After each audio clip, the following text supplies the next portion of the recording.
Welcome to the 472nd episode of Just Shoot It, a podcast about filmmaking, screenwriting, and directing. This episode is brought to you by patron Robin Verdon DeWriting. I'm Matt Omo. And I'm Oren Kaplan, and today we have our partner in banter, which we can't legally say, so we're calling her our partner in banter, Carlyn Hudson, on the podcast, and we're talking about pivoting when someone throws a wrench into your production, or even, I feel like most of our examples are not really inflicted by people, but it's just something is not working out and we've had to pivot for some reason, whether it be nature is fighting against us or just something else on set. Creative forces. Working. Yeah.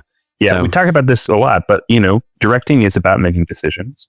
And often you're making 1,000 decisions on set every day and in pre-production. But these are stories of big decisions that are made in the heat of the moment, game time decisions that really had radical changes to the things and the way that we are shooting. Yeah. And it's, sometimes there are decisions like changing a cast member. Locations. Yeah. Styles, systems. When to wrap, all of that stuff. Yeah. So it's a really fun conversation. Before we talk to Carlyn, I want to remind people we do have a Patreon. It's patreon.com/justshootitpod. How you can keep the show going. 472 episodes. Nothing to sneeze at. I think more episodes than Smartless and some of those other podcasts that will never catch up with us. So please, patreon.com/justshootitpod. We appreciate anything you can give us to support the podcast. Hopefully you've gotten something out of this. And I think that's it. Should we talk to Carlyn? Let's talk to Carlyn. Well, Carlyn, what's your middle name? Is it still fucking? Yeah, Carlyn fucking Hudson. No G. Thanks, mother. Carlyn Jane Hudson. Carlyn Jane. Oh, Carlyn Jane. CJ Hudson. A lot of people call me CJ. Yeah. Are you serious? Yeah. No. That's my Starbucks name, Is it really? Yeah. That's awesome. I just heard with my kid's name. Oh, really? You put your kid's name Nora? Yeah. Oh, did I just give away the top Yeah, secret? that's okay. Sorry. On Conan's podcast, he went to Air One. And he was like, the only thing he knew to order was the Hailey Bieber, smoothie, because he didn't know. And he's like, I'll just have the raspberry one. And they're like, what's your name? And he's like, usually I give a fake name. But I was like, I don't know, Conan. And he's like, and they're like, okay. And they wrote it. And then he was just waiting with everyone else, for a smoothie. And then they're like, Cohan. And he was like, I hosted the Oscars. You don't know who I am. He's also like 6'4" red. He's so striking. I think who's been on TV for like the entire life of years. someone who's serving him that smoothie. For but sure. those people don't know. I mean, like every time I direct, like when I direct an influencer, my nieces and nephews are like, "Oh my God, you worked with Monet Michaels!" I'm like, I've literally never heard of her before. Yeah. Today, That's hilarious. You worked with Monet Michaels? That's cool. Thank you. It is cool. She's like a beauty influencer. I'm sure she's very famous. That's cool. Yeah. Eminem. Well, so Carlyn, we brought you on today. This is an intervention. Oh shit! Heard you've been messing up a lot on set. That could be true. Crazy director moves, changing your mind after 5 takes. Yeah, actually Carlyn Nolan Hudson is my or Fincher. Wait, is it Fincher? Fincher. Damn, all the takes. I fucked. What happened to that guy? Is he still making are stuff? So mad at you right now. I'm sure Nolan does a few takes also. Yeah, I'm sure Nolan does. I mean, that IMAX film is super all inexpensive, so it's not a big deal. Mm-hmm. Yeah. They are shooting on film, right? The IMAX movies? Or do they shoot on like some giant sensor? Yeah, 70 millimeter. Nolan obviously does, yeah. They don't? Nolan, Nolan. It's either, is it 70 millimeter or there's also IMAX format as well? Yeah. So I think know they Sinners between sometimes. I know Sinners was shot on IMAX film. And that's different than 70 mil. I think We don't know. it's the same. I think it's the same too. Hey, listeners, Yeah. hit us up in the live chat. Anyhow. I'm not certain that it's the same, but I certainly don't know for sure. I'm seeing it tomorrow. I'm psyched. Oh. Ooh, When are you seeing it? that's What time? exciting. Seeing it 1 p.m. I'll join you. Yeah, right. I'm seeing it. I wanted to. I'm seeing it at 6:30 tomorrow night. And when I bought the tickets yesterday morning, it was almost totally sold out. No Totally way. sold out. Are you watching the IMAX screening? Yeah, I think there's like a ton of word of mouth on this movie. tons. I think it's just like, because it was off my radar and I was like, Me what's too. this? And I knew he had something. Well, the poster just looked kind of like a dumb action movie, right? Because they hid the ball on the whole vampire thing, and so Whoa. Spoiler. I didn't wait. even know. Really? Literally, I didn't know. Yeah. Oh, that is common knowledge that, like, now, there's some monster reveal. I didn't know that. Oops. I know that Ryan Coogler got a great deal. That's my Yeah. Okay. Oh, I had to stop. I had to get off of Twitter because like literally every post was giving away like Last of Us hacks, like yeah. White Lotus. It just, you can't even like log on unless you've seen things right away. Anyhow.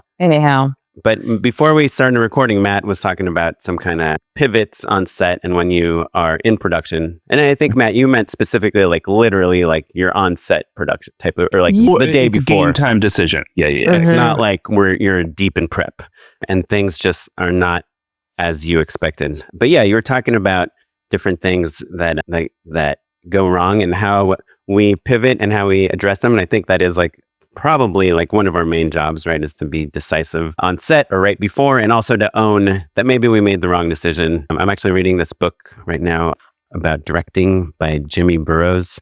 Did we talk about that book? Yeah. He directed like almost every episode of Taxi and Will and Grace. Jimmy Burrows? Yeah, he's like a legendary sitcom director. He did like Will and Grace, and he did 5 decades of stories from the legendary director of Taxi, Cheers, Frasier, Friends, Will and Grace, and more. And so he talks about how you just have to be like, you know, if someone asks you like, should I do it like this? Like, should we do it, the kind of fast way, or should we do slow and deliberate? He'll be like, let's do slow and deliberate. And then you do a few takes like, great, that doesn't work. Let's go back to the fast way. Like that. Yeah. That's way better than just being like, well, slow and deliberate is potentially funnier, you know? Yeah. That kind of being quick to decide is kind of our job, and that people will trust you if you are quick. And so, and there's lots of stories about, I won't say the film, but some friends of mine were involved in this film that had like a $20 million Searchlight budget, and they were newer directors, and they lost the trust of the crew pretty quickly because they were just so indecisive, and it made them look so green, you know? And then the crew started not revolting, but just like losing faith in these people. And have you guys ever lost faith from a crew? Has anyone ever, you know what I mean? Not that I can remember, but maybe I'm just such a narcissist that I couldn't imagine it. I've never like lost full control, but I've definitely, I don't know. But you must have smelled it in the air a little bit of like, you know, like a surly gripper, like, okay, I guess I'll do it that way or whatever. Right. You know, and it can sap power, can sap energy for sure. For sure. Yeah. Or if you see it like other crew members who are maybe not as decisive and like the attitude you see, I think it's maybe a little bit easier to see when you're a step removed. Yeah. I've lost the faith of an actor before, and it was not good. But in terms of the crew, I just think that is like kind of, that's why it's so important to shoot so much, especially when you're starting your career, make all those shorts and make all those videos and get people on board, because you learn quickly that you have to be decisive if you want to, not only if you want to get things done, but also if you want people to like look at you as like a director. You know, I mean, a leader, you know, you're a leader. That's right. I think we've all been, your job. Yeah.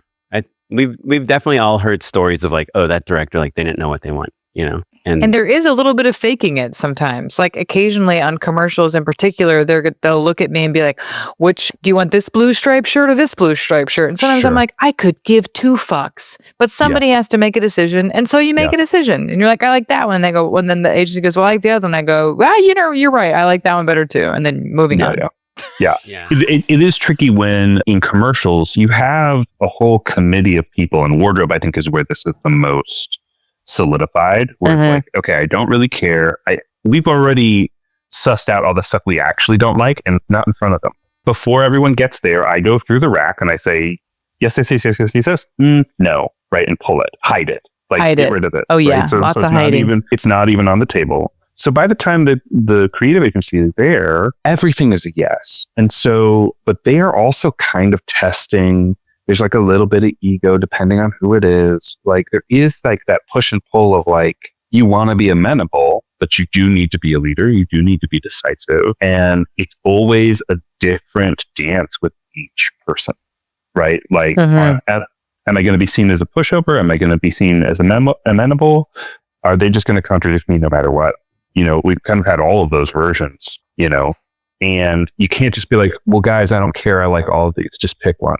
Like then you lose the confidence of the other stakeholders, and then you're in real trouble. Yeah. I mean, what I do in that situation is I say like, you know, I like the blue shoes, but like you can easily sell me on the black ones if you feel strongly about it. But I do find that my kind of general rule is if I'm having a really hard time deciding between 2 choices or even 3 choices, then it probably means it doesn't make a big difference. Doesn't like which one we choose. So I just try to choose fast and let people know like, hey, this is the one I like. I don't feel super strongly about it. I would be happy with the backups too if you feel strong. Kind of, strongest voice wins type of thing. But I just had to shoot this past week where the client, we had a character that had no dialogue that's just on camera, like just doing like literally for like 5 seconds in these 15-second spots. And the client kept saying things like, yeah, I don't think he would wear those shoes, or yeah, he would definitely wear this shirt. Like, and he had such a strong idea of who the character was, because it's kind of like a part of their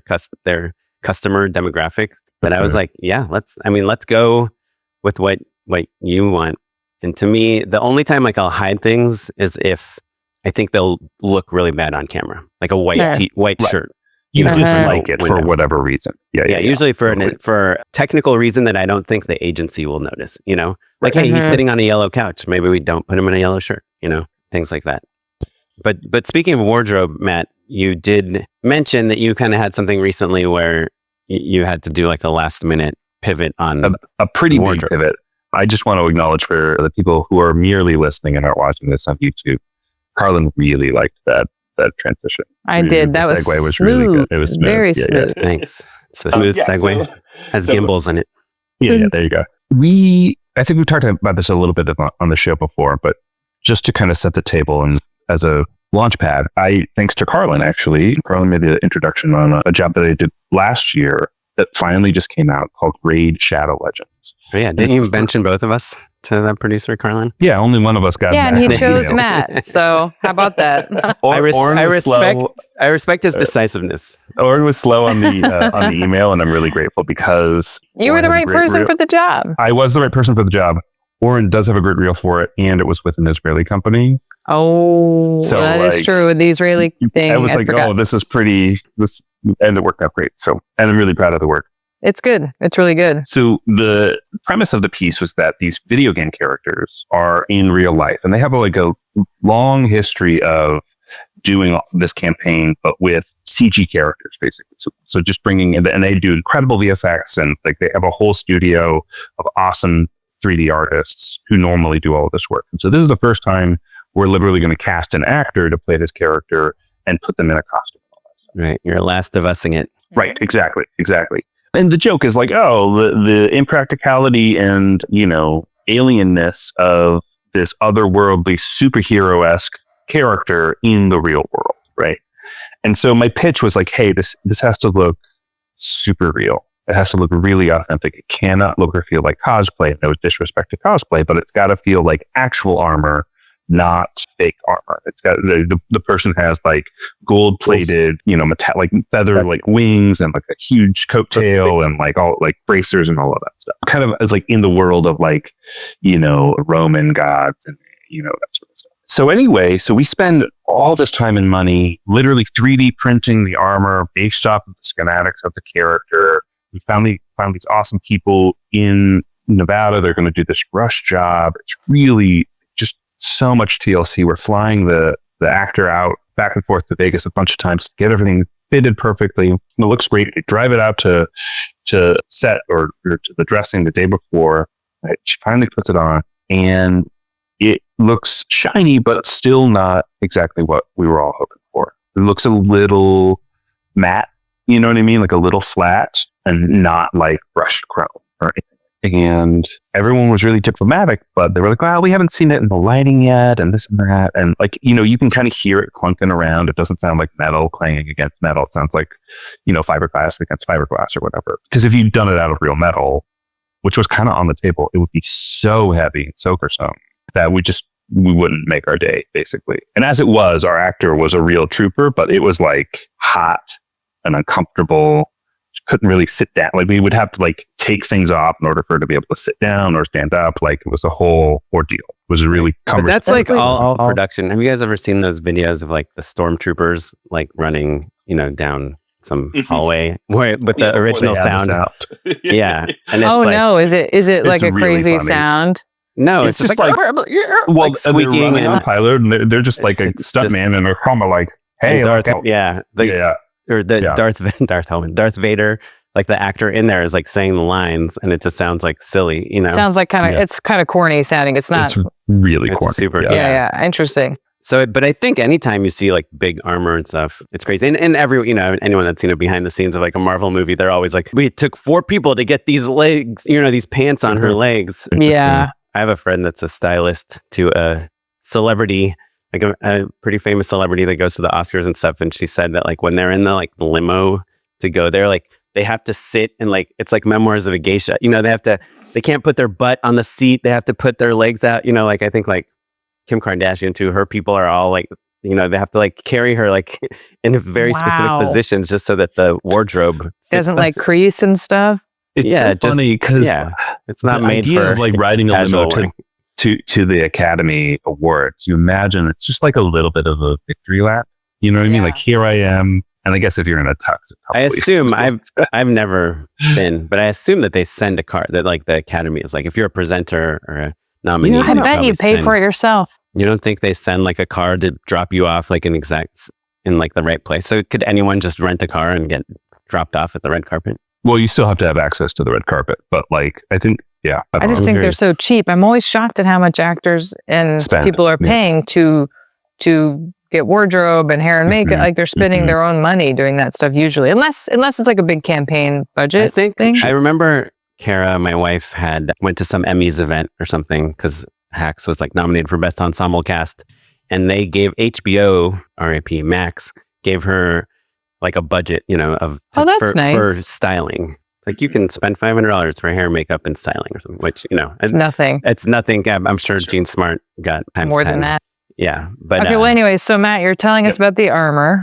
So the armor. So we're all at the fitting. We're all looking at it, and it just doesn't look as real as we want it to, basically. And so that night, this is the night before the shoot. This is the night before the shoot. Are you looking at it on her? We're looking at it on her. Fitting. This is in the fitting. This is the first time we're all seeing it in person, in real life, and complete. You know what I mean? Like literally, the paint is drying as they're driving it from Vegas out here because it was such a rush job.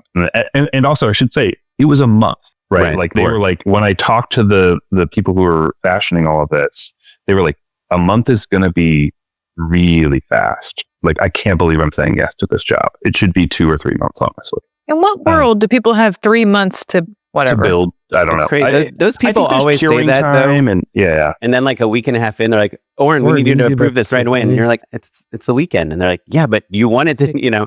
Like, I think they know pretty well how long it'll take them. Even as annoying as it is, it's probably true. Yeah. Anyway, so I talked to another person who's in town, basically, who, you know, they're all a little charactery, but he's a real, like, they're passionate about their stuff. They are kind of in that, like, Ren Fair cosplay sort of world. Basically, they're nerds. That's right. Cool. Yep. Cool. Into it. Part of what I love about the job, but they're nerdier than I am about costumes, for sure. So you end up spending, like, a good couple hours talking to them about, you know, the ways in which things were fabricated. And, if you started with it this way or that. Ultimately, it comes down to the decision of, do we add a patina? Do we add a wash of essentially like ink that's going to kind of age it, but make it look more authentic, right? Which is different than the video game. The video game is meant to be completely pristine and perfect. Right, because she's like a god. She's like a god. She's untouchable. She is the narrator of the game. Mm-hmm. So it is a slight departure from the creative, but it will make it look and feel more real world. And it is not something you can test. You have to do it. It has to have, again, time to dry. I'm not going to be able to see it in advance, and they're not certain it's going to be the right call because, like, there are so many little imperfections, and every single imperfection is going to get highlighted, but even the lightest wash is going to show all of that. And was there a client or just the agency? The client is kind of like, it's in-house creative, so the client and agency are the same team. And they're like, hey, we're not sure. What do you think? What do you think? You know, we're deferring to you on this one. And have been really great creative partners the whole way through. And this was not them shirking responsibility in any way. And so it's a rare thing where you're kind of like, Oren, to your point, you have to like make decisions the whole way through, but it's rare that it's so game time and in literally every single frame of the piece. Mm-hmm. So we ended up going with patina, and I think it was the right call. Yeah, I'm pretty confident it was the right call. I think it looked great. It didn't cross her armor didn't cross my mind. It looked good. I just rewatched it right now, and I feel like it's it doesn't feel dirty to me. It Right. feels No, like- no. Yeah. I mean, metal has like that Shadows, kind of oily, and- kind of. Yeah. It bounces Yeah. light in different ways, and it But you has do texture. see it's more like worn battle armor than it is Iron Man Mark 1 before he's taken it. Yeah. Right. It is different. Right. My instinct is always, and maybe it's the type of stuff I direct or whatever, but it's always go older. Like Age. Like, Yeah. I always tell wardrobe people, like, this looks like it just came off the rack, Wow. like it did. And you're like, well, I don't want these like Step up them shoes. perfect jeans, where he Yeah. looks like a Ken doll and he's supposed to be like the old angry neighbor, that wears the same pants every day. Yeah. My big pet peeve is when you can see the creases from where it had just been folded on the rack, basically. Yeah. That's like every the dress bare shirt minimum. when Yeah. I go out. It's got like, Yeah. You're right. Yeah, Oren's on his way to prom.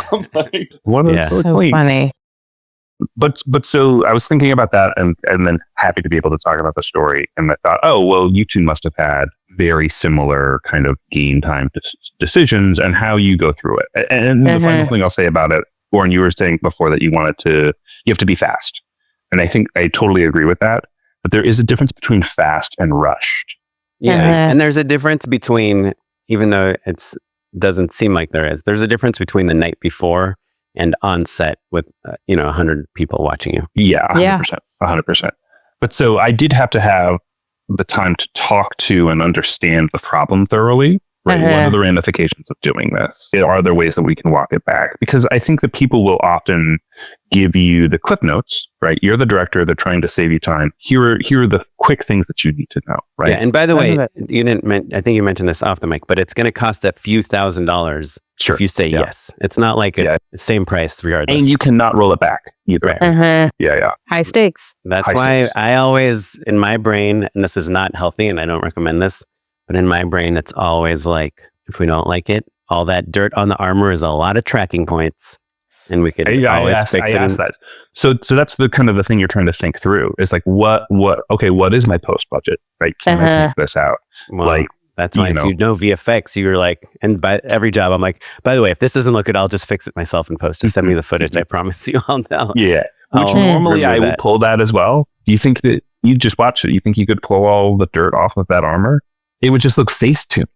Do you know what I mean? Yeah. I mean, when you mentioned Iron Man, I'm like 95% sure they like reconstruct most of that armor in post. Yeah, wow. Cool. So it's, No, you're right. It's not trivial, but I think if you're like, oh, her helmet looks a little thing, or in the close up, we see her wrist, armor. I actually think why I like those spots is there are kind of a lot of wide shots. Thank you. I was actually looking at your website too, Matt, and I don't like saying nice things to you, but I felt like that thumbnail you have of her and the guy that books every fight court commercial ever. What's nice about it, and what I think like I strive for in every shot, is that you have your main characters in like a medium shot. It's not even a wide shot of them, but in the background, you see so many extras. You see through the window. You see an airplane outside. 100% of the extras. I'm proud of that shot. Thank you. And that's like that location took a lot of work, right? You don't feel like you just shot that. You didn't feel like you built like two walls on a stage of an airport set. It feels like you're in an actual airport. Yeah. And I thought, I think that because I'm always like, how can I get a close shot of my actor but still have that wide shot feel, know? And I think that's how you do it, is you use a ton of extras and you get big locations. Yeah. Cool. Well, thanks, Carlyn. Carlyn, what would you do? I think he made the wrong decision.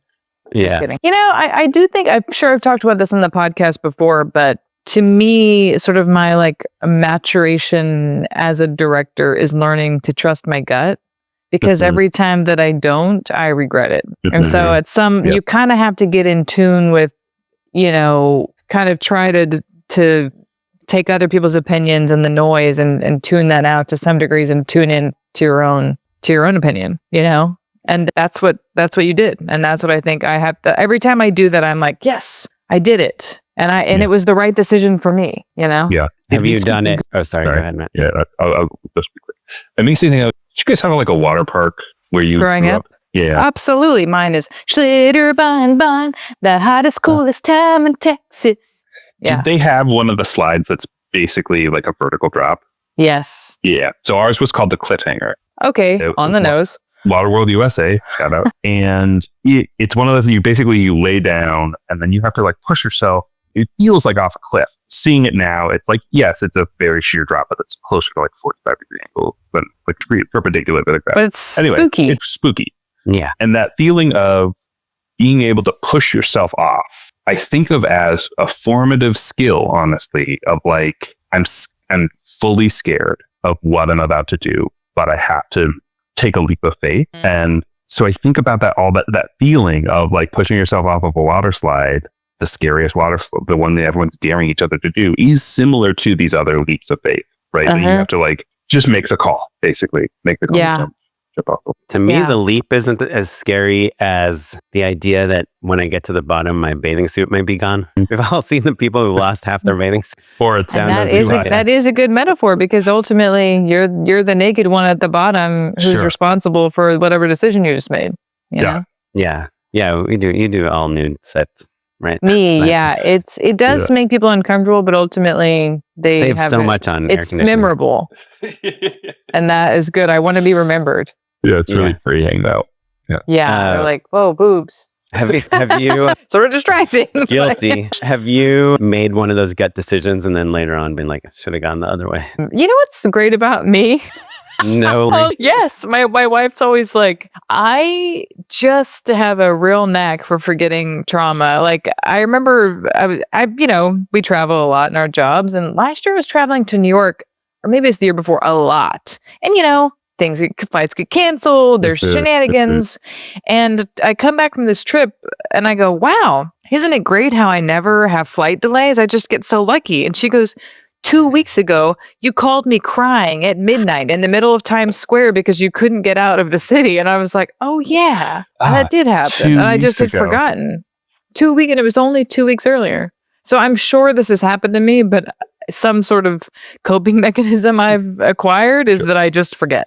Yeah. You just got you're in Times Square. There's no airport there, right? Because it was midnight in the middle of both the US Open and Fashion Week, and they had canceled my flight at JFK at 11 p.m. and I couldn't find a hotel room anywhere. The only one I could find is a $900 like piece of shit whatever in the middle of Times Square, and then Times Square was blocked off, so I'm like carrying my suitcase through the rain through 3 blocks in Times Square, and I was like, get me the fuck out of here. So I took a train to Philly the next day and went out of Philly.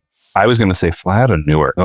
Oh man, I couldn't get a flight. Newark is the Burbank of New York airports. I like Newark, but I couldn't get a flight anywhere. I had to go to fucking Pennsylvania to get out of there. But 2 weeks later, I'd forgotten because I thought, wow, it's so crazy that I never have trouble traveling. Anywho, I have a story of when I did follow my feet. Yeah. Should I say it? Your gut, yeah. My gut or my feet, both. So I think it was last year I did this job for Uber for Business, not Uber Eats, not Uber UFB. Cars. And it was this kind of, the location was this really cool mid-century, like 60s set where it's like some building in the middle. It's like near Long Beach, and they have like a lobby set, they have room, they have bedrooms. These are like standing sets on a soundstage. Yeah, it's is there a news set there as well? Have I been there?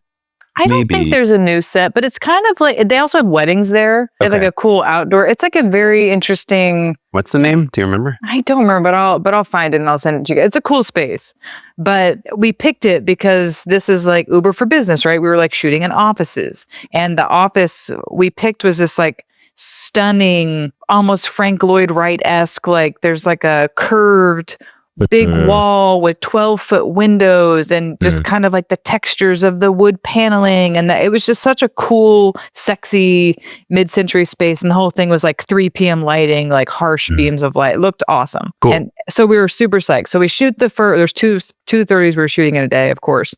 And so the first one, we shoot in this gorgeous office, or actually not on the other side of the office. It was like a living room set, and it looked amazing. We had like some atmosphere, some fog. It looked so cool. Halfway through the day, we switched to the office one with the big windows I'm describing. And one of the clients was just she just hated it. And she was just like, it's too beautiful. These are people that they're miserable at their jobs. They hate their jobs. This is too beautiful. Why would they want to? Jennifer Coolidge is your. Oh my God, that was a pretty good Jennifer Coolidge.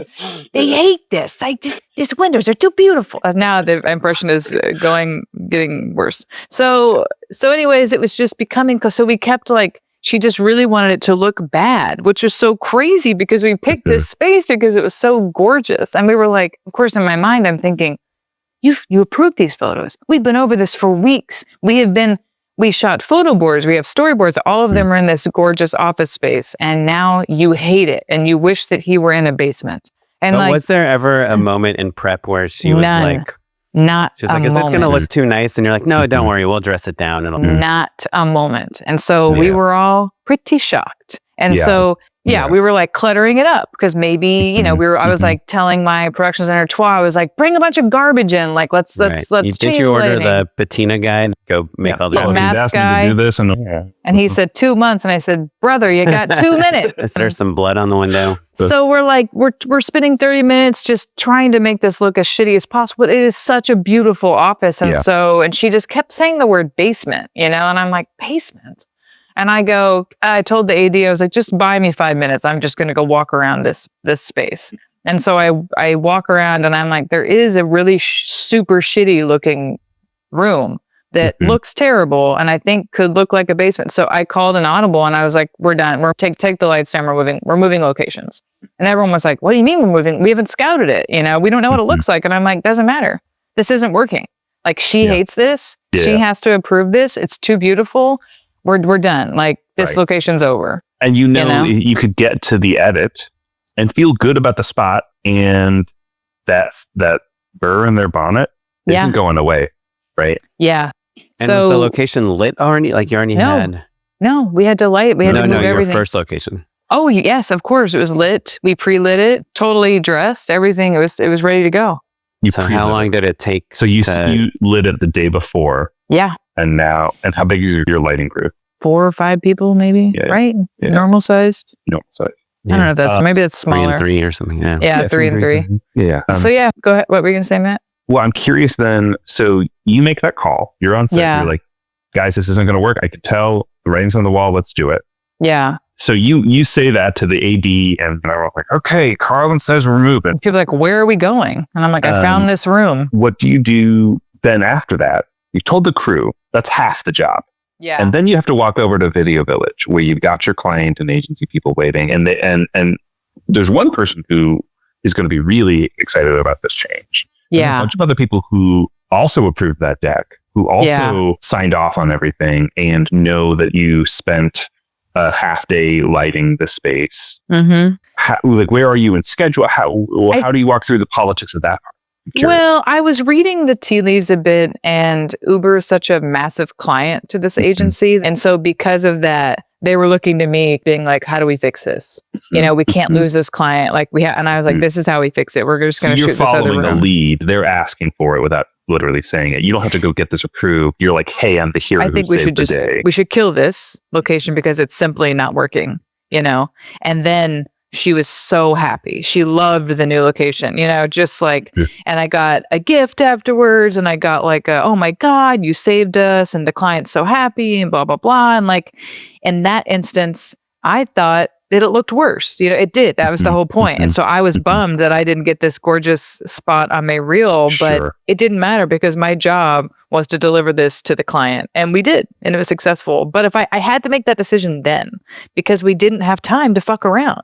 We were losing time. We were behind schedule because of this location that the client hated, I mean, I think we've probably all been in those situations where you're like, okay, this, you think you found this great location because there was this one angle, that's really nice. But then like every other angle isn't that great. And then there's like a reflection of the bad angle and the good angle. And your shots are just getting tighter and tighter. And you're trying to fix things and hide things. And let's go to the 50 mil. Yeah, let's go to the 77 mil. Like you're trying to hide all this stuff. Yeah. When you're like, okay, like, if we just chose a different location, yes, we lose this like one awesome shot, but it makes our whole, lets us breathe. And I think part of the filmmaking that I love, and I'm sure all of us do, is being in a space and getting ideas and being like, ooh, now let's turn around, or what if we pan a little bit, or what if we go back or dolly in, and when you're boxing yourself in on these locations, or you're trying to make look like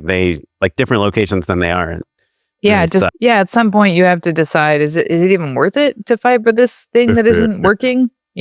So I'm glad that I made the decision in the time that I did, because I just could tell that I was listening to my gut, and I'm going, I have to make this call now or not, and so I'm like, let's do it, let's make it happen, let's push, let's move, and it worked out. Yeah, absolutely. I think that is like the sign of experience too, right? Because I think we've all made versions of the decision where you just muscle through and regretted it later. And maybe the client ultimately is happy or like so on things or whatever, but like those problems that you're sensing, they never go away. They don't fix themselves. It's our job to fix them. And when it's something as monumental as a major stakeholder doesn't like the location, you could be like, "Whoa, she approved it," or you could be like, "Let's fix it." Yeah. Right. Yeah. I would say like 9 out of 10 times when something is really bugging someone on set, it will follow them, like forever into post. Yeah, that's true. Oren, have you talked about your giant smoothie cafe pivot? Oh yeah, I've done like 3 episodes on this podcast about it. Yeah, but yeah, that is such a good story of the whole appendicitis situation. Oh yeah, every disaster happened. But I was just on a shoot now, the one I mentioned where the client knew the characters really well, and we shot in Austin, and we shot the day before the shoot. I think we had a location tech scout, because I just flown in with the DP, and the agency was there too, and they came. We're just like chomping on some breakfast tacos. Oh yeah, hell yeah! I mean, I kid you on. not. I was there for 4 days. I must have eaten 26 breakfast tacos. I mean, they were bringing breakfast tacos for breakfast, for lunch, for every meal, and they're so good. And they're so good. Always like, I'll just have one. I'm not that hungry, and then it's like 3 tacos later. It makes you realize that like home state is fine, but it's just it's nothing in comparison. Yeah, it's like having. I've talked about this too, but like orange juice in Florida, like those Florida oranges are just. It's like a different. Yeah, it's like a different flavor that's so much better. And I guess like how New Yorkers like their pizza, Bagels, bagels are better in New York. Yeah. I think that LA has much better bagels than it used to have. And I think you can totally get a good bagel. And there's good pizza here too, for sure. Yeah, sure. Yeah, but it's like kind of California pizza. And as I've said many times, I would rather eat pizza in Los Angeles than a taco in New York. That's right. Yes, that's right. Okay, so on this shoot, so on the tech scout. The agency comes. And so, and listeners that don't really work in commercials, our job is like to come up with a plan based on the agency's creative and dazzle them in a way. And so you kind of want to make all the decisions and show them the decisions you made. But the longer I do this, the more, when I'm not 1,000% sure about a decision, like the more I'd like to just get ahead of it and be like, hey, by the way, this is the plan for here, just so we're not on set and someone hates something. And so we had the agency at the reason you're saying that is because I think that we have the most experience of seeing something from an idea into execution, right? Like that's our whole thing, right? It's like we know how to bring this thing to life. And it's one thing to come up with a cool idea or a great joke or whatever. Those ideas all have validity, but they might feel overlong, or they might not come to life in the way that you think that they want, like our experience is the difference, production experience, basically. Yeah, and but so a good agency creative also has production experience, and more importantly, they have post-production experience. So they understand how the footage that we capture needs to come together to serve like all like the client and the agency and the creative and the time limit and the media buy and the formats and all that stuff. So I mean, we've all worked with agencies where it's like their first commercial and they have no idea. Feels like it. Yeah. But the good ones, you're like, oh man, what am I even doing here? Yeah. Which is such a treat. Then you're riffing. Then you're having fun. Then you got a collaborator on set. It's great. Yeah. But so for this commercial, we had 2 different houses. We were trying to find like a block that had like a super classic, like old school house and a super modern, new looking house, just so our campaign felt like it had some scope, but they were right next to each other. And so there's this really fancy neighborhood that starts with a T. Terrytown. Terrytown, yes. in Austin. I think a lot of old money and stuff. So Yeah. we had, I mean, the house we were shooting in had this like little koi pond just in the front yard. And the production designer's like, each one of these fish is worth like 10 to 20 grand. Yeah. It's like $300,000 worth of koi. I was like, because koi take a really long time to grow. I was like, why are we doing this commercial? Let's just grab 10 koi and make a run for it. Let's grab 10 koi. Yeah. Anyhow, so we were shooting 4 spots. We're shooting 2 in one house and 2 in the other house. And they're all kind of are supposed to feel like their own spot. How many days did you shoot it? No, one day. Wait, you said you shot 4 spots in 2 locations. In one day. Yeah, but those locations are next to each other. The location scouting was really good. Our guy that does like Landman and all these like Paramount. Which guy? Shows. I think his name is Steve Christensen or something. But so we kind of, and I was dreaming of a cul-de-sac because, as from a lighting standpoint, we were filming like driveways and people and cars and stuff. You want big, you really want the sun to be working in your favor when you're filming cars and stuff. And so I thought in a cul-de-sac, we could find like our houses and our driveways next to each other, and we can move along with the sun. As the sun comes around, we go around the cul-de-sac. We ended up not finding a cul-de-sac, but we shut down the street in Terrytown. So it was basically like a cul-de-sac. But anyhow, at the tech scout, I was showing, the main creative guy from the agency. I was like, yeah, so we're going to shoot this car here from this angle. And for the other house, I thought we'd change the angle a little bit, like 90 degrees. And then we'll shoot this. And he was like, I don't know, man. These look like the same house to me, like the same angle. Like it's got these really recognizable bricks and it's got this and got that. And so we were like, and he's like, and we already shot this car at this house. Like, it's like, I don't know. And I'm like, okay, well, this, same as Carlyn, like you approved this, we storyboarded it. Everything is like based on this vehicle, this person, this house, this angle. And I was like, but hey, I'm down. Like, let's find other angles. And so I just went with him and we just like, he's like, what if we just like away from the house, like right into the street, like totally different thing. And, of course, production's like, oh, where are we going to put our trucks? And they love to have that. Yeah. You move the trucks. But anyhow, we ended up kind of totally changing it. And so the storyboards didn't match up at all, in terms of like the backgrounds. But I was like, but everyone ended up being pretty happy on set. And I'm just like so thankful we did that the day before. And I was telling my producer and my DP, I was like, God, thank God that this didn't happen on the shoot, because we could not shoot 4 spots in one day and then change locations halfway through a spot. Yeah, it's tricky.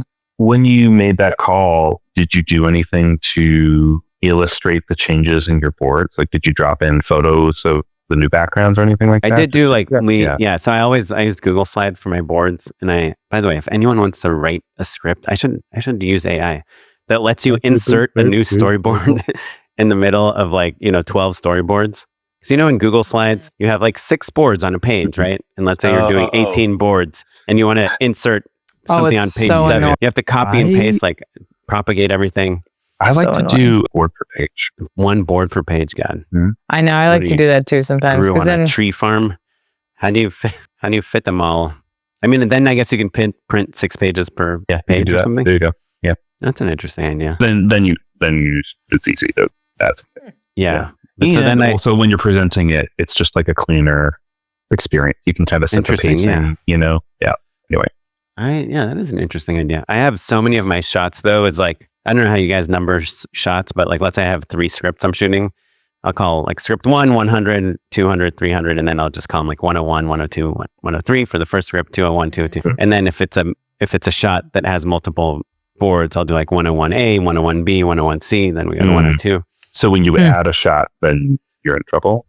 Yeah, but also I like I like to put all those shots on the same page, like 101A, B, and C, and I put like a little arrow that's like, we go from this shot and it goes to this shot to this shot. So anyhow, not important, but I always take my boards after the text count and I make just a copy of the entire presentation, and then I just switch out all the boards with the photos of that location. So I kind of have like photo boards and storyboards like next to each other. So we did update the photo boards for the pre-production meeting, but what's funny to me about all of these stories is that the problem solving is less about directing, the actual physical production of like, hey, here's a creative decision, here's how we're going to execute it, getting the team to accommodate it, like have enough time to do that or any of that.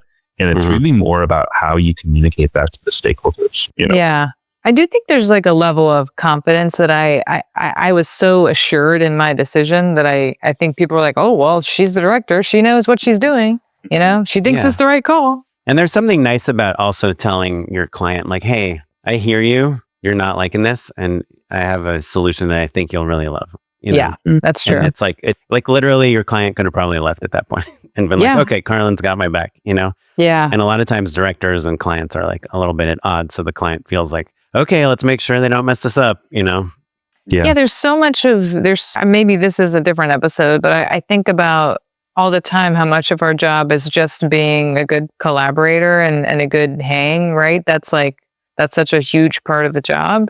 And so it's kind of the hardest part, I think. It's the hardest part. And I wish, like, how do you even teach that? You know, because my wife is writing treatments sometimes now, and she was writing treatments for a huge director. And this director, like, just kind of sucked on the call. Like, they did not do a good call. You know what I mean? And they didn't get the job. And I'm sure that when they got this director to pitch on this giant job, they were like, holy shit, this is an Oscar win, you know? And it was just interesting because, you know, she listens to a lot of calls now because she's writing treatments, and she's like, she just knew. She was like, I don't think this is director going to get this job because I just don't think they even care. It doesn't seem like they care.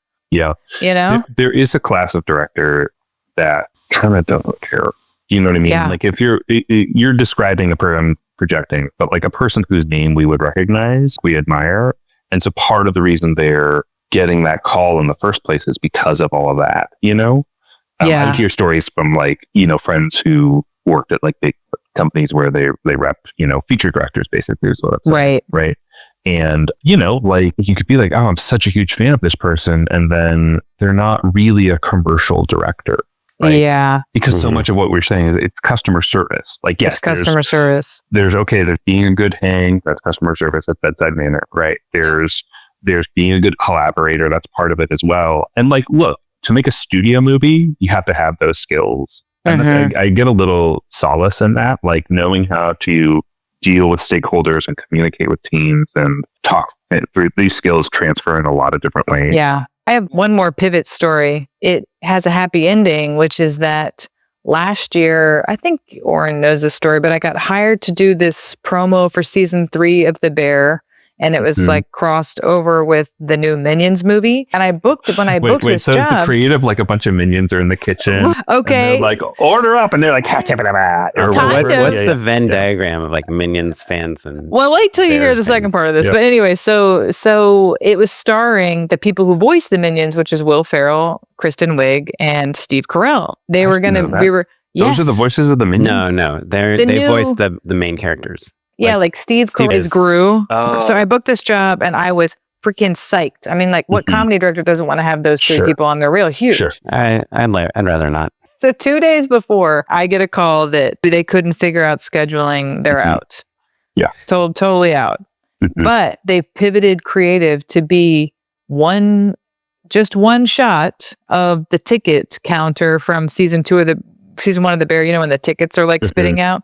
So it went from 3 of the most iconic comedians of all time to literally an inanimate object. Yeah. And they said, it's kind of animate. Yeah. And they said, you know, do you want to do this still or not? They were going to pay me either way. Yeah. And I was pretty bummed, you know? Yeah. And I was like, so I called an EP friend of mine and I go, what should I do, man? Like, I just don't want to do this. This sucks, blah, blah, blah. And he was like, I think you should do it. I think you should just do the right thing and, like, suck it up and just show up and do it. And so they I was were going to pay you either way. Yeah. Yep. What kind of deal is that? You have the craziest deals. I do? I mean, if I got hired for a job there's kill fees. You've gotten kill fees before. Yes, but if someone's like, hey, we're going to give you $10,000 to come to Las Vegas to Scarlett Johansson for like 5 minutes. Hold on, this is related to this. Yeah. So I said, God damn it. I was like, okay, I'll do it. I'll try to make it cool. I'll whatever. And so I was like, okay, it's going to be like a really epic, like, one. So I want to pause you just for a second, just to check in. Yeah. Why? So obviously there's the disappointment of these people. You've explained that. That's great. Are you afraid that you might lose status in the eyes of the agency? Like, why wouldn't you do it? Yeah, exactly. Because it was a totally different I had pitched on this one thing that it was just like, it was a totally different thing. And as boarded, it was actually not that cool. But then I was like, maybe I could make it cooler. Maybe I could help them, you know? So and it was just like maybe half a day where I was kind of like, oh, how annoying, you know? So I decided to do it. And it went really well and they really liked me. And they asked me back for this season's promo. And they wouldn't have asked me back had I not. Of course not. Just been like, sure, I'll do it. I'll play ball. Yeah. I'll show up. Yeah. Well, and also like, look, so it's for the relationships, right? Is really the ultimate and that's takeaway. That's exactly right. Somebody else would have come in and they would have had to hire a different director and they would have had to pay that director. So I also felt just bad. I was like, well, you're going to have to pay a director anyway. They might be the person shooting this year's promo. I know. Yeah. Yeah. I have just like a counter story real quick. I'll make it quick. But last year I filmed 4 Popeyes commercials in a row. They kept asking me to come back. And the fourth one was like a 2-day shoot. First day went awesome. It was like all tabletop stuff. Second day, we're filming in the parking lot of a Popeyes restaurant. And this was in Atlanta. And I guess, we in LA, we just do not understand weather very much, especially me, who's kind of lived here most of my life. But I guess if there's like thunderstorm, all that stuff, like the generator, the this, the that, you can't be outdoors. It's dangerous. So walk people through it though, actually, if you haven't shot this out before. Yeah. So if you film anywhere where like there might be like a thunderstorm or a lightning storm, I guess, coming, which are those the same thing? Maybe coming up, like usually you can't have like a generator running. A lot of times they don't want you to have big kind of metal frames up in the air, like in big open spaces. I assume maybe lightning hits those. I literally know nothing about lightning and weather, but there's usually a gaffer and they'll usually have an app called Dark Skies or something that's like, oh, the clouds come in this thing, we're within 5 miles of some lightning system. I don't know, because effectively you have a bunch of lightning rods up. Yeah, and they basically shut down your production attached to them, right? Yeah, and humans, I guess, all around and stuff. So for safety, you can't shoot, and so we were like looking at pushing the shoot and what can we do, and I was like, look, the first half of the day is like looks pretty good. Like let's just whatever. If we push the shoot, we'll push the shoot. But I like you don't need to pay me extra to come back for the next day. Like I think our whole production company is willing to kind of go in and try to get it. And basically, we had this 12-hour shoot planned and storyboarded, and we're going to use every minute of that shoot day. We had all this. We were setting up like a tailgate in the parking lot, and we get to set, and it's like pretty sunny, and we're like, it's like just sprinkling a little bit of rain, and I'm like, we can shoot medium shots, and when it's raining, like nope, we just put like 12 by over the actors, and we started getting some medium shots, and then like the clouds broke. I was like, okay, real quick, let's get the wide shots. Let's go to. And then we got like a few decent takes of the wide shots. There were kind of some complicated things going on in them. And then finally it's like, okay, let's hurry up. Like, let's get that. Like the clouds are starting to come in. We get the medium shots. I had this kind of idea for this kind of crazy angle on the medium shots, like a super wide angle in the middle of like 3 people talking. And we just kind of pan in between them. And we got that. And I was like, I feel like it's kind of a weird angle compared to everything else we shot. Like, I just don't think it's going to cut very well. And then the gaffer's like, we got to call it. Like that's it. And the creatives are like, so what do you think? I'm like, I mean, we have the footage to cut a spot. We have the wide shots. We have like our first medium. We have our yes. Can we do it? Yes. Yeah. And I'm like, is it going to be great? Let's hang out a little bit longer and see if it clears up. And they're like, well, if you feel good, we love like all the footage. Like, let's move on, And I'm like, I mean, I feel like we have the spot. You guys saw it's a 15. We have the food. We have this. They're like, okay, yeah, we feel good. And I was like, okay, can we just wait a little bit? And everyone's like, no, let's just wrap it up. They start loading up the trucks and everything. It rains like a little bit. And then the rest of the day it's freaking sunny, but the whole crew's already left. And we got the whole spot, in 4 hours, which we originally had 12 hours for. And the spot, I think, came out fine. It aired on TV a ton. But do you wish you would have just followed your gut and continued to shoot? Well, I had no choice. Like literally there was like the whole crew was like, we can't shoot right now. And why would they say that? It wasn't even raining. Because it was super cloudy and it's like you saw in the distance some lightning and they had to shut down the generator. I don't know. It was one of those things where I felt like we all came up like an indie film. We're all like, yeah, jump on the car, go to drive, like we're all like, our instinct is just to get the shot. But like when there's bigger stakeholders, you just can't like endanger people. The first AD was like, we can't shoot, like. Oh, they were saying it was a safety thing. Yeah. And so, which is totally valid and good. And they also were like, Oren, you told us that you got, but they wanted to bring everything down anyway. Yeah, because of the lightning and stuff. So you guys can totally do that. Hang out in case it breaks. I paid you for 12 hours. Look, I think I'm sure I would have made the same decision as you. Yeah. And hindsight is 2020. That said, in this moment, I'm like, what the fuck? I raging. gotten Yeah, kind of like a little bit of a uncomfortable situation with the sound guy on one of my last shoots because he just kept packing up and leaving. He's like, well, I'm done. And I was going, no, you're not. And they're like, well, what else are we shooting? And I'm like, well, I wanted to get Andy to this and I wanted to get some Foley of this. And he was just like, he just kept packing up. And I was like, this is crazy. I go, dude, you're here an hour later than everyone. You're getting paid better than most people. Sit your ass down and record sound until we call wrap. I just couldn't believe it. You don't get to leave till we wrap. That's how I feel. I get real persnickety when extra wants to leave. Yes. Oh, yeah. Yeah. I'm sorry, you but invite like, all your friends to shoot a party scene at your house, and then after 6 hours, they're like, "Can we have some water?" And you're like, "Shut up! Just dance! No music!" No, I'm saying you're paid extra. Your whole job is to be here. I know that. Like, I will try to let you leave early, but I don't want to have another conversation. Matt, what if they have an audition? Sorry. I mean, all the forecasts said it was going to be this crazy thunderstorm, and it just happened to kind of miss us, and I was so bummed, obviously. But since then, that was my 4th Popeye spot in a row last year. That was also my last Popeye spot. It's been almost a year now.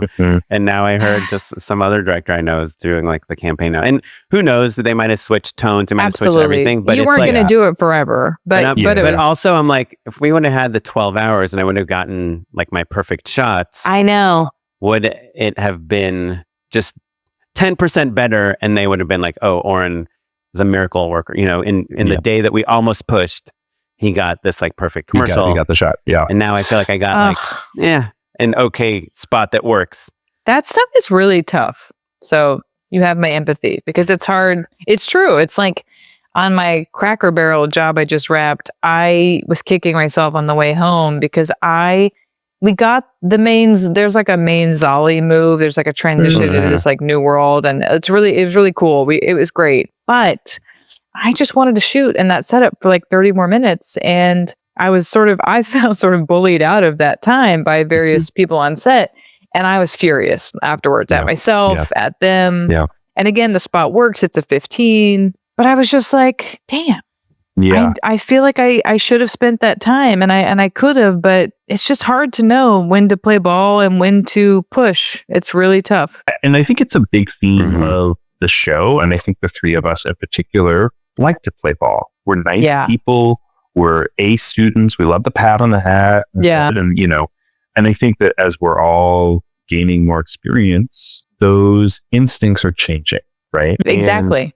Now I care a little bit less about being the nice person and I care more about making great work. And here's, I think, the thing that's really important for us to keep in mind for listeners at home. It's not important. No one's ever watched a movie or a TV show or even a commercial and said, boy, I bet they wrapped on time. Right. Wow, I bet the crew had a great time. And we all... Whenever it's really bad, that's what I think. I'm like, those fuckers. Yeah, there you go. And Clint Eastwood played golf that afternoon. So French hours. It's hard now that we're like, you know, traveling so much. But like if you're to return cities, I make it a point to like, I will ask for specific crew members who would left a positive impact on the set. You know, like you point to Carlyn about like a sound person rapping over and over again. If it were in LA, that certainly wouldn't happen because we have our favorite sound people. This was in LA. Oh, really? Yeah, I got you covered, Carlyn. Yeah. I don't know why I don't have like a sound person that I love. But and producers are like, "Whoa, a sound person?" That's an easy example. Like, but like, I'm like, no, this is the person I want, right? And it's because of that, and then you build loyalty with those people, right? Yep. And so it's important for us personally to do great work because what else are we doing? But then also it helps our careers that we continue to work, but it also empowers the production company who hires the same people over and over again. Like it's our job to make good work so that everyone else has more work. And yes, do I want you to get home to your kids sooner? Absolutely. 100% I do. But and most of the time you can do both. To make it good. Most of the time. And most of the time you can do both. Yeah. Yeah. Like there were other directors who were scared of becoming. Like we don't want to be the quote unquote jerk director, right? Yep. The difficult woman. Yeah. That's my greatest fear. That's not, do you know what I mean? No, it's not. I hope so. That's my goal. I think that you are good at standing up for yourself and making great work, but like no one is ever going to be abused on your set because of something you did, right? We're too conscientious of that. Right? And like if you ever get close to a line, you have people who are there that you trust and respect to be like, hey, let's maybe dial that back down a little I don't scream at the sound guy. Just kidding. I've never screamed at a sound guy. Just have him turn the levels down first. bit. Yeah. But it is Yeah. a thing. Yeah. Heads up. Can you bracket this real quick? So it's a thing that I think we're all thinking about. And I think younger directors, emerging directors are scared of. But also, there is this path towards empowering yourself and standing up for yourself that I think everyone is experiencing. But Yeah. I think this was an inspirational episode. Yeah, hopefully. Pivot and be confident in your decisions. Yeah. pivot things to confidence. Yeah. And I guess Yeah. pivot is like, it's not a bad thing or like a failure. It's just a No. confidence thing that you see something better. And I mean, it's supposedly like Michael Bay and like some of these, I guess some of them don't have the best reputation for being nice, but they're opportunistic and they'll set up a shot for 6 hours and then they'll be like, you know what? He'll just come and say like, actually, this shot over here looks way better. Let's just, turn the whole thing around. Yeah. Joe Dante, one of my favorite directors, apparently on Gremlins, he was having so much fun and was such a great collaborator. Did you listen to this? There's like a podcast about There's this. a podcast, Keith Chapman. And I listened to it because of him, because of his recommendation. Oh, I cool. listened to that episode. How did this get made? People have Is messaged that- me and been like, or what this is went the best wrong? opinion. What went wrong? Yeah, what went wrong? But on Gremlins in particular, he had like a piece of paper that anyone on the crew could write down shenanigans that they thought the Gremlins could get into or like funny bits. And what confidence that shows in a leader that he could hear, a pitch from a PA. Like what's a crazy thing that a gremlin could be doing? I mean, much to the chagrin Some of of our the favorite gags. The Most Yes. of our favorite parts of Gremlins came out of that sort of brainstorming. yeah, which is cool. Wow. That poor gremlin VFX designer. I would having to love to have execute the it all. PAs do my job for me. You say thumbs up, thumbs down, right? Get ideas from everywhere. Best idea. Yeah. Well, awesome. Speaking of unpaid endorsements and Pete Chapman's great endorsement, do you have a minute to endorse some things with us, Carlyn? No. Unpaid endorsements. So I didn't give anyone context, but I'm in Houston right now. Your sound quality is all the context we need. It's real humid. Yeah. You feel the moisture and the Mhm. Feel audio. the barbecue in there. But Houston has a great little train in one of the parks in the middle of town, kind of in the museum district. There's like a little choo-choo. And my endorsement is to take a choo-choo ride. There are multiple in Los Angeles. The Grove, the Americana. No, I'm talking about Griffith Park. Oh, the Disney they're barn. equally There's crappy. Travel Town. No, hard disagree. If you get on like a little train, Descanso has one as well. Oh, It's like you and it's not just for kids. No, you can do it. Was it for adult lesbians? Could we ride the train? 100% you could. 100%. Great. I would can't wait. avoid it if you don't have kids, personally. Yeah, hard. Truly, Because but the same reason making a joke. I disagree entirely. Oh I my think God. like a beautiful little train. I mean, ride, if you're high or tripping on something, microdosing, drunk, Nope. maybe. Okay. Nope. Can Or I if you just macro dose mushrooms on the train? Sure. You could also just enjoy a little moment of serenity. It's a I little do. meditative. I like with this. 100 Or- screaming Chunk, kids chunk, around you. chunk, chunk, I agree. chunk, chunk. Some people wave to you. You wave I'm back. on board. We'll be riding a train. Sold. Okay. It's really great. It's like the best cheap entertainment money can buy for sure. Because the trolley at the Grove and the Americana, they're equally stupid. That's not what I'm talking about. That is not a choo-choo ride for it. But the kids like them at the same level. That's like, I'm not talking. This isn't about children. Is not a podcast for children. I am saying adults. okay. My happy place. I find it truly meditative. You want to tell me It's you've really gone cool. on one of these train rides without your kid in the last 10 years? He's I going to have- meet I me have next not. Thursday. But I would train. happily. So you're recommending endorsing something you have zero experience with. I've taken them with my kids and with my family, sure, but other people's kids too. Like when I didn't have kids and like we'd meet in the park. Can I we'd be take like, oh, winter? Yeah. Winter on the I'll give train? you a good deal. Yeah. Yeah, it's great. Just like it's a 5-minute ride, maybe 15-minute ride, hanging out, rocking back and Yeah. forth. By the way, thinking about winter your is a life. little old for her. She's not. Yeah, she's over it, She's actually. cool. Yeah. Yeah, you How can about take 3-year-old. Wolf, Yeah. Wolf is ready for it. So that's Okay. my recommendation. If there is a small train in your town, enjoy it. Yeah. That's a I great way like to this.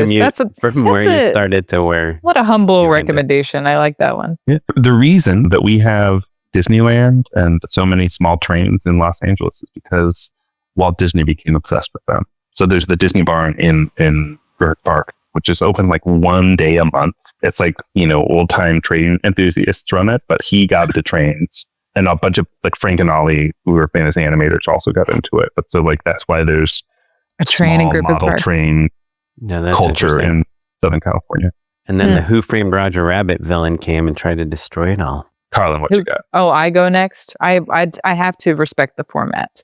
Yes, that's a new name of our podcast. Respect the format. Jordan Brady ripoff. Isn't that his respect the process? My endorsement is a real classic Carlyn endorsement, which is take Instagram off your phone if you want to have more joy in your life and less despair. Love it. Yeah, I'd still look. We could, we've talked at length about social media and how it is, I think, important for, I don't know about important, but it is a useful tool. And so I get it. It's not like I'm trying to delete my Instagram, but taking it off my phone is so helpful because first of all, I waste so much time.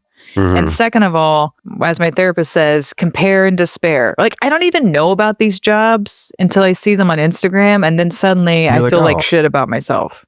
Yeah. I could have directed that. Yeah. Or I'm like, if I just didn't see it, I just don't know about it. And then I'm happier. Bliss. Yeah. I love seeing you guys direct the jobs that I was up for. It's pretty fun. Yeah. It's pretty cool. I like leaving my phone in the other room. I love that. Big fan. Yeah. My Apple Watch. What sort of a dietary tip do you have for us today? Oh, I actually have two non-food related ones. One is just, I just remembered it because of something you said, Carlyn, which is you mentioned a Zolly shot, right? The zoom dolly, vertigo shot, whatever you want to call it. I just did one in Toronto and we used this system called I guess it's made by Scorpio. It's a Scorpio Follow Focus System with an encoder. It's made, I think, I could be wrong. Any camera person will tell me I'm probably saying this wrong, but I think it's made for having perfect focus. You basically, on your dolly track, under the middle of the dolly, you put this like strip that has these like little, kind of looks like a gear, like tread, tank treads or whatever. Got these little things on it, and you connect it to this wheel that connects to the camera, and then you can tell it, I want to focus on 5 feet away. And as the dolly moves a foot, the focus will change to 6 feet. So basically it keeps something in perfect focus, no matter automatically based on where the dolly is. And how mechanical is it versus digital? Is there like Bluetooth pairing and like it's doing that? It's super mechanical. It's like a strip. Oh, that's cool. Cool. And there's this wheel that as it turns, it's measuring the distance based on how many So you clicks. calibrate basically some pulleys, more or less, or some gears. Yeah, it's one gear, and that gear measures how many clicks it walked, and then those clicks are a set, like 2 millimeters apart or something. But you can also use it, which is what we did, for a perfect Zolly. So instead of connecting it to the focus system, we connected it to our zoom lens. And so based on the distance the dolly is from this product that we were shooting, the zoom automatically changes. So you can do a super fast one, super slow one. It's perfect. A perfect zoom dolly every time. That's cool. That's a good one, Oren. That's good. It's a Scorpio Follow Focus Sorry, first ACs. With encoder. And then my other thing I wanted to say, it's less of an endorsement and more of just like a realization. I mean, I know we've all been doom and gloom, like on the podcast, in the trades, like LA is dying, film industry is dying, no one's going to movie theaters, everything sucks. Sorry about Minecraft. You all about Minecraft, Oren? Well, I mean, so right now there's Minecraft and Sinners, like two movies that literally, like you mentioned, Matt, I didn't even have really Sinners on the radar, and now I feel like I can't, like every day I'm like, I gotta watch it like ASAP because people are talking. Yeah, it's a cultural moment. Same with Minecraft, which I wanted to take my kids. I haven't taken them yet, but I will, because it's a movie that like the whole family. I hope you guys go crazy. I hope you just like, there's that thing. Yeah, where kids, like, there's a certain sequence where they just like trash a movie theater. Yeah, really. We will do throw popcorn and like. Oren, when you we're taking a bunch of family... laxatives before we go, just to save them for that moment. Yeah. Whoa! Tell me when you're going to go, because I might join. Oh, okay. Anyhow, so there's a couple cultural movies that everyone's going to, and I think there is like a little resurgence of that. But the even crazier thing is that there is so much good TV right now. Like, I literally don't know how to keep up with it. There's like, just this week, these are the shows I need to watch: Hacks, The Last of Us, The Studio, Adolescence, The Pitt, Black Mirror, Andor, The Rehearsal. I know. Like all those. Is The Rehearsal out now? The Rehearsal It's season back. 2 is back. Like, and everyone says it's great. Like, there's so much stuff, and half of it is like bingeable Netflix stuff, and the other half is like appointment viewing once a week. Appointment viewing. Give me that. I know. Yeah. Bring it back. And because of back, social baby. media, just to compare and despair. repair Carlyn's endorsement, because of social media, I feel like I'm forced to watch this stuff because there's just so many spoilers. You know, we just finished White Lotus, and what other show did we just finish? Severance. Severance, yeah. Severance. So it's That's cool. That's good. I'm excited. That's a bright and light. I do wonder if like the strikes kind of, because we're all like, these things didn't fix anything, but I do feel like there was a backup and it's all coming out now, and it's getting me super excited about TV. You know, hopefully some of that production comes to LA, but I think if it continues being cultural and everyone's talking about it and everyone's stoked on it, I think it will help the film industry and hopefully LA. Well, Carlyn, where can the listeners keep track of what you're doing? Oh, well, Instagram, and know that if I don't respond to your messages, it's because I just look at it on my computer once a day. At Carlyn Hudson. Cool. Yeah, you can email us or contact us. We're at JustShootAPod everywhere. You can email us justshootapod@gmail.com. I'm on Instagram at okaplan. And I'm at Mr. Madonna across all social media. This episode was edited by Kevin Oye and produced by Tyler Small, and you're listening to music provided by the Free Music Archive and the Artists Are. Thanks, everyone. Thank Bye. you. Bye.